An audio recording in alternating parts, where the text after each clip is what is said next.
Failure to say the Lord's Prayer, recite it, means that you were suspected of witchcraft. Witches were executed in Gallows Hills, and the governor of Massachusetts was William Phipps. The oldest accused witch to die was Giles Corey at age 81. The witnesses often said that the accused witches tried to get them to sign the devil's. Tituba was one of the first accused witches in Salem in 1692. She was a slave and born in the Barbados. Bridget Bishop was the first girl to be hung. She was accused of witchcraft and wore a lot of colorful things, and she owned a local tavern. The youngest person to be accused was Dorcas Good at age 4. A male believed to be doing witchcraft was called a wizard. The modern-day name of the town that in 1692 was Salem was Danvers, Massachusetts. The punishment meted out against Giles Corey for refusing to stand on trial on charges was witchcraft was death by pressing. Punishment meted out against Giles Corey for refusing to stand trial on charges of witchcraft was death by pressing. 3 women accused of witchcraft on February 29, 1692. They were Tituba, Sarah Good, Sarah Osborne. George Burroughs, who was a former minister, and he was supposedly the ringleader of the witches, he came back to Maine to face the Salem witch trials. Witches were accused of sucking moles off of people. Also, 2 dogs were killed for being suspected of witchcraft. Boston was the hometown of Samuel Willard, the outspoken opponent of the trials who played a major role in ending the trials in Salem. William Stratton was the avid witch-hunting judge who saw it as his duty to clear the land of witches, and he was appointed to the head court in Salem. What happens when you're accused of being a witch in Salem? Do you flee Salem? Good idea if you can swing it. Several accused witches did escape from jail and survived the 1692 hysteria. They include Philip and Mary English, John Alden, Hezekiah Usher, and Mrs. Nathaniel Carey. However, all these accused persons had either money or influence that made their escape possible. What happens when you're accused of being a witch or in witchcraft? Do you accuse someone else? The theory here is that if you're afflicted by witchcraft, you can't be a witch yourself. This theory even convinced some daughters to testify against their own mothers. It's not a bad idea if you have no conscience, but sorry, it's too late now.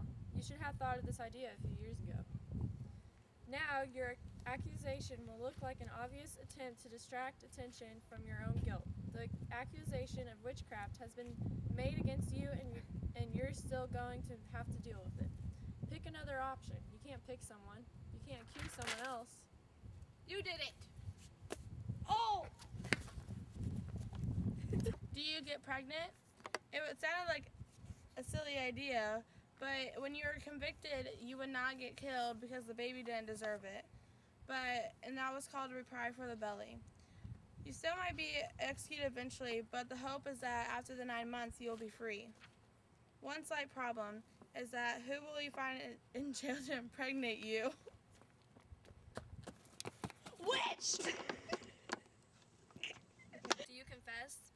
This route, pioneered by accused witches Tibitia and Deliverance Hobbs, turned out to be a lifesaver. Confessing witches weren't executed. Instead, they were kept apart from other prisoners to be called upon in trials when their testimony might be helpful to the prosecution. The Puritans believed that once a person made a full confession, his or her fate should be left in God's hands, not man's.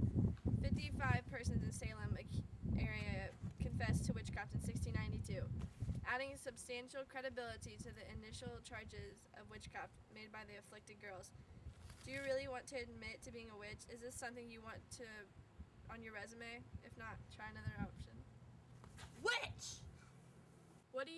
Do you plead innocent and stand for trial? This is the approach that led to 19 innocent persons being carted off to Gallows Hill during the summer of 1692. If you plead innocent, you'll have to face trial without a lawyer and without the ability to call witnesses on your behalf.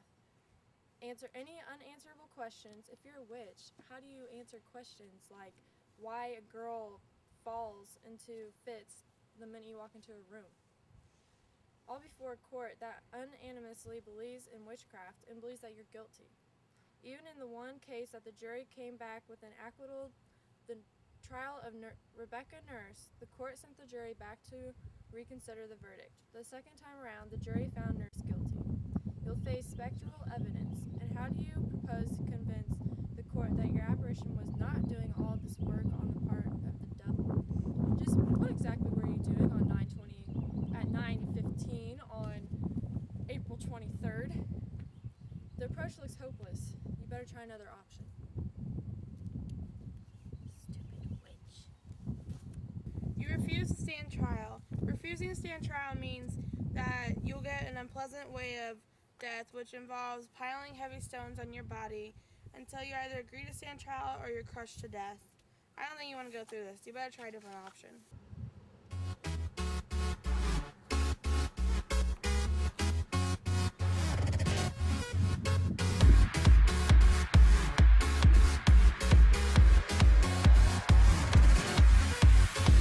Turn up the music 'cause the song just came on. Turn up the music if they try to turn us down. Turn up the music, can I hear it till the speakers blow? Turn up the music. Hey, I heard you were a wild one. Ooh, if I took you home and be your woman, show me how you do. I wanna shut down the cloud with you.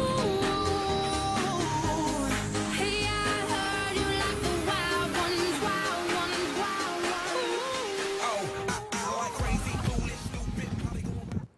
Also, 2 dogs were killed. I'm sorry. Ew, yo, snot running down. I might lose it, glass to the roof, how we lose it.